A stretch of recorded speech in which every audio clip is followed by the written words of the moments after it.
ঘানি দেখছেন আর এই ঘানি ভাঙানো সরিষার তেলগুলো আমরা আপনাদের মাঝে সরবরাহ করে থাকি। আর এই তেলের আজকের মিল রেট সরিষার তেলের আজকের মিল রেট 186 টাকা লিটার। এটি শুধুমাত্র পাইকারির জন্য, যারা 50-60 লিটার বা 100 লিটার নেবেন তাদের জন্য।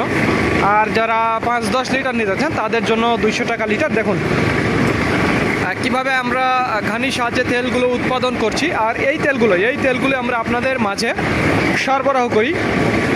দেখুন কিভাবে ঘানির তেলগুলো পড়ছে। আমি আপনাদের ঘানির তেল দেখাবো। আমাদের মোট 6টা ঘানি, আমি আপনাদের ঘানি দেখাবো। আমাদের মোট 6টা ঘানি, আর এই ঘানির সাহায্যে আমরা তেল উৎপাদন করছি এবং আপনাদের মাঝে সরবরাহ করছি। যাদের খাঁটি সরিষার তেলের প্রয়োজন তারা আমাদের জানাবেন। স্ক্রিনে এবং ডিসক্রিপশন বক্সে আমাদের নাম্বারটি দেওয়া আছে। দেখুন কিভাবে ঘানিগুলো ঘুরছে এবং তেলগুলো পড়ছে। তো ধন্যবাদ বন্ধুরা।